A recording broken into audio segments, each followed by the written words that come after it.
Bueno, buenos días. Me presento, mi nombre es Santiago. Yo voy a estar dando teoría de la firma.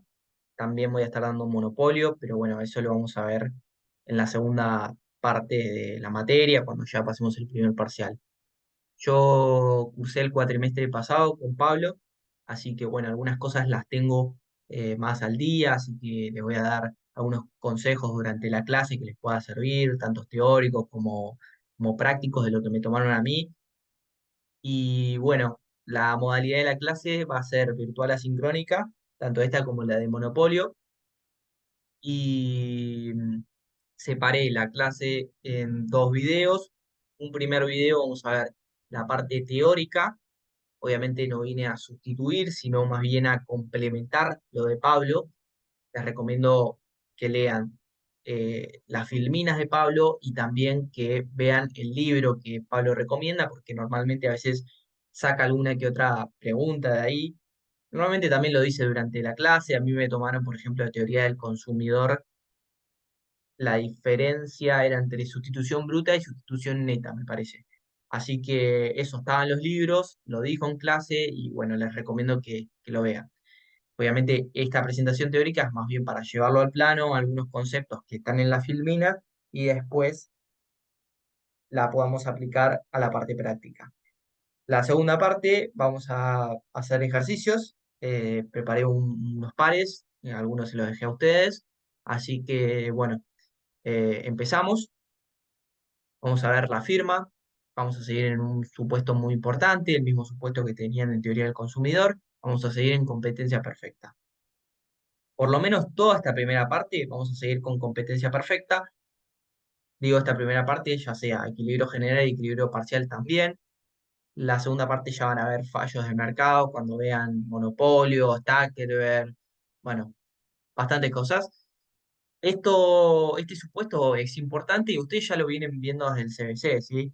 Los agentes son tomadores de precios, la información es perfecta, hay homogeneidad en bienes y factores, ¿sí? Todos supuestos que hacen al modelo y bueno.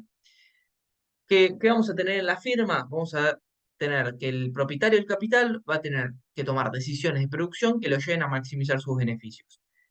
Acá vamos a seguir con el problema, no sé si llamarlo problema, sino vamos a seguir con la característica de la dualidad que tenían en teoría el consumidor. En la firma vamos a tener una parte donde se van a maximizar los beneficios y otra parte donde se van a minimizar el gasto, se llama, ¿sí? Pero vamos a seguir con lo mismo, es, si ustedes ya vienen practicando los ejercicios de teoría del consumidor, es más de lo mismo con algunos conceptos teóricos que cambian. En nuestro problema vamos a tener una función de producción FLK, ¿sí? Donde LK son variables endógenas. ¿Qué quiere decir que sean endógenas? Bueno, que se determinan dentro del sistema, ¿sí? Vamos a tener una función de costos, donde vamos a tener unos costos variables, que es WL, más unos costos fijos, R por K, ¿sí? La W, la R y la P son variables exógenas, ¿sí? Normalmente son parámetros, te la dan de dato. Por ejemplo, en mi parcial, a mí me dieron de dato el W y P cuando tuve que sacar como la demanda óptima de L. Así que, nada. Es importante los horizontes de tiempo. Vamos a ver que de acuerdo al horizonte de tiempo vamos a tener determinados beneficios. En el corto plazo vamos a tener beneficios negativos, ¿sí? En el largo plazo vamos a tener beneficios normales o extraordinarios. ¿Por qué es esto? Porque podemos combinar tanto capital como trabajo, cosa que no podíamos en el corto plazo porque estaba fijo. En el muy largo plazo vamos a tener beneficios normales. Que haya beneficios normales es producto de este supuesto muy importante que dijimos al principio de que estamos en competencia perfecta. Que tenga beneficios normales no quiere decir que la empresa no esté ganando plata. Eso ya lo vamos a ver en un par de filminas donde explico la diferencia entre excedente y beneficio. Bueno, la función de producción también se la llama función de tecnología, ¿no? Entonces vincula distintos niveles de capital y trabajo con un nivel de producto. Normalmente acá se le pone una K, se le pone una rayita, es lo mismo, el capital es fijo, pero estamos en el corto plazo, lo que les dije hace un ratito, acá en el horizonte de tiempo, y en el largo plazo K varía. Los rendimientos a escala es un tema que se da teórico. Pablo lo explica detalladamente cuando n es mayor a uno, cuando n es igual a uno, cuando l es menor a uno.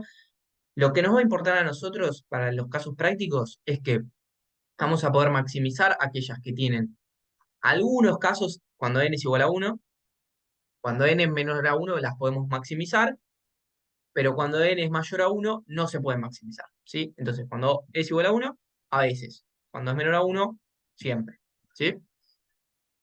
Lo que viene a representar esto es lo que matemáticamente lo conocemos como grado de homogeneidad, ¿sí?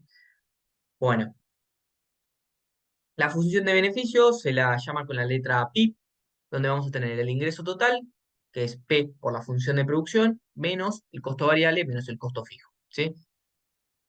Esta parte, ahora vamos a ver, que se lo llama excedente del productor, ¿sí? Y la parte del costo fijo se la llama el costo de oportunidad. Esto es lo que cuando les explicaba los horizontes de tiempo, les decía que se puede tener beneficios normales. ¿Qué es ese costo de oportunidad? Bueno, ese costo de oportunidad es la mejor alternativa que yo tengo si yo estoy produciendo algo. Vamos con un ejemplo. Si yo estoy produciendo lapiceras en un contexto de la Argentina de, por ejemplo, los 70, los 90, donde hay una alta tasa de interés, ¿sí? Yo produzco lapiceras, pago salarios, tengo un ingreso, ¿sí? Eso me da un excedente de, bueno, pongamos un número, puede ser irrisorio, pero me da 1 millón de pesos. Me da 1 millón de pesos y en un contexto en el país, que yo les decía, hay una determinada tasa de interés en el mercado que hace que yo tenga la posibilidad de o invertir en el país, en maquinarias, en producir, o poner ese dinero en el mercado. Obviamente, en ese contexto, la tasa de interés me juega en contra hacia mis posibilidades de inversión en capital. ¿Por qué? Porque hay un encarecimiento del costo de oportunidad de comprar maquinarias. Entonces, en ese contexto, el productor argentino va a invertir en el mercado. Ahora, si ese excedente es igual al costo de oportunidad, quiere decir que lo que yo estoy produciendo va a valer lo mismo que la mejor alternativa, ¿sí? En cambio, cuando la mejor alternativa, caso de la Argentina en 70-90, es mayor a mi excedente de productor, voy a tener beneficios negativos. Voy a tener beneficios positivos cuando mi excedente productor va a ser mayor a mi costo de oportunidad. ¿Por qué yo les pongo este ejemplo? Capaz si no se entendió, después lo vamos a ver en la práctica. Porque cuando veamos la estática comparativa de la condición de primer orden, de la maximización del beneficio, vamos a ver que cuando aumentamos la tasa de interés se encarece el capital. Entonces, bueno, mi idea era meterles un poco ahí por primera vez estos conceptos. Vamos a tener la maximización del beneficio al corto plazo, ¿sí? En el corto plazo, el capital es fijo, ¿sí? Vamos a tener una optimización que a diferencia de lo que venían en consumidor, no tenemos una restricción. Por eso no planteamos un Lagrangiano. En teoría del consumidor, planteamos primero para la maximización con respecto a la renta y, si no me equivoco, para la minimización con respecto a Musero. Entonces, nosotros vamos a tener nuestra función de beneficio a la cual la vamos a derivar por la única variable, ¿sí? A L, porque el capital es fijo. Entonces, si esto lo derivamos, nos queda P por F de L, ¿sí? Esto es hacer el producto de derivadas. La primera de P te va a dar 0, entonces te queda P por la F derivada, menos WL, donde L derivado te da 1, entonces te queda menos W, ¿sí? Entonces llegamos a una condición muy importante, donde nos dice que F de L, o sea, la productividad del trabajo, se tiene que igualar a W sobre P. ¿Qué es W sobre P? El salario real, ¿sí? Entonces, em, vamos a ver la interpretación de la condición de primer orden y quiere decir que yo voy a contratar hasta que la productividad del trabajo se iguale al salario real. Si el salario real es más alto que la productividad del trabajo, yo voy a tratar de despedir gente. En cambio, si mi productividad es más alta que el salario real, yo voy a contratar. ¿sí? Entonces, es una condición muy importante y de hecho vamos a sacar las demandas óptimas a partir de la demanda óptima de L a partir de esta condición. Ahora nos metemos con el beneficio a largo plazo. En el largo plazo ya el capital varía, ¿sí? Entonces, cuando planteamos, estamos optimizando, vamos a tener dos derivadas. Con respecto a L, acá me faltó el signito de la adición, de que es una derivada parcial. Eh, entonces, vamos a plantear la derivada con respecto a L, que literalmente nos queda igual que la derivada que hicimos acá, porque acá no tiene L, entonces esto se nos va. Y ahora vamos a hacer la derivada con respecto a K. Nos queda P por F de K menos R. Bueno, esto ya lo vieron, seguramente con Pablo. Y obviamente vamos a sacar dos condiciones de acá, ¿no? Que F de L sea igual a W sobre P y que F de K sea igual a R sobre P. A partir de acá vamos a sacar las demandas óptimas, tanto la K óptima como la L óptima. Yo lo pongo como F de L y F de K, pero a ustedes les van a dar una función. Por ejemplo, una Cobb-Douglas, una logaritmo natural, ¿sí? Está en términos teóricos, como si fuese función, pero después van a verlo a partir de una función real. Bueno, hay algunas propiedades de estas demandas óptimas que son homogéneas de grado cero. Normalmente no se piden los ejercicios, no quiere decir que no lo pueda tomar Pablo, pero comprobarlo es aplicarle una T a los precios a W y a R y ver el grado de homogeneidad de las demandas. Son continuas y tienen estáticas comparadas definidas. Las estáticas comparadas definidas es importante, de hecho a mí en la teoría del primer parcial me tomaron uno de los casos, ahí se los voy a mostrar. Entonces tenemos estáticas comparadas, tenemos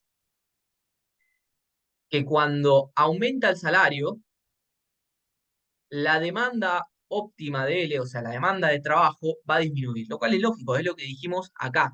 Fíjense, en la CPO, donde no, me fui. Acá. Si acá el salario se hace más alto, yo voy a reducir la nómina, lo cual es lógico que contrate menos. Tiene su correlación el signo, ¿sí? Esto lo vamos a ver en los ejercicios prácticos y vamos a ver que siempre da negativo. Ahora, esto que está, no está multiplicando, sino estoy poniendo que es K óptimo. Si aumenta la tasa de interés, que es lo que yo le dije con el caso del contexto de Argentina, si aumenta la tasa de interés, hay un encarecimiento del capital. Quiere decir que yo voy a demandar menos capital. Fíjense el signo de la derivada, negativo. Si aumenta R, la demanda de capital va a disminuir. Ahora, si yo tengo a la L óptima, olvidémonos de esta acá. Si yo tengo a la L óptima y la derivo con respecto a K, si me da positividad, los factores son complementarios, ¿sí? Quiere decir que a la demanda del capital, cuando aumento el salario, disminuye, ¿sí? Son complementarios. Ahora, si la L óptima la derivo con respecto a K y me da negativo, los factores son sustitutos, ¿sí? ¿Qué quiere decir? Que cuando aumento el salario, aumenta la demanda de capital, ¿sí? Es el inverso o sea, del capital, si le aumento el salario, fíjense, el salario está relacionado con la L óptima. Si acá le meto la W, aumenta, ¿sí? Esos son sustitutos. Ahora, esto va a ser la mayoría de los ejercicios, porque la mayoría de los ejercicios da igual a cero. Si la L óptima la derivo con respecto acá, me da cero, ¿sí? Los factores son independientes. En mi primer parcial, en la pregunta teórica, Pablo nos ponía una función que era logaritmo, a ver, lo tengo acá, logaritmo de K más logaritmo de L, ¿sí? Entonces, en eso, nosotros teníamos que explicar el tema de las estáticas comparadas y qué pasaba cuando los factores son complementarios, son sustitutos. Era literalmente explicar esto. Vamos con la función de beneficio indirecto. Esto es más de lo que ya vieron en teoría del consumidor. Es cuando uno sacaba, en su momento sacaba la demanda marshalliana, o, sí, perdón, la demanda marshalliana, y la metía dentro de la función. Esto es exactamente lo mismo. La L óptima la vas a meter adentro de la función. Por ejemplo, si yo tengo una función Cobb-Douglas, y saqué mi L óptima, la L óptima la voy a meter adentro de la función Douglas, ¿sí? Acá esta es de corto plazo, entonces el capital es fijo, acá no voy a tener un K óptimo porque no tenemos, es corto plazo, y sí voy a tener un L óptimo donde voy a poner esa función. En el largo plazo, lo mismo, pero ahora con una K óptima en la función de producción y en el costo fijo. Como tuvieron en teoría del consumidor, también hay lema de Hotelling, hay lema de Shepard para minimización. Así que, bueno, cuando hacen la derivada del salario con respecto al beneficio indirecto, te da ojo con el signo porque le va a dar negativo. Entonces, menos L, esto no es por, es el óptimo de la L. Cuando hacen la del beneficio con respecto a R, te da menos K de la óptima. Y cuando hacen con respecto al precio, les da la función de producción óptima. ¿Sí? Como les dije, en la firma, como teoría del consumidor, tenemos el problema de la dualidad. No sé si volverlo a llamar problema, sino la característica.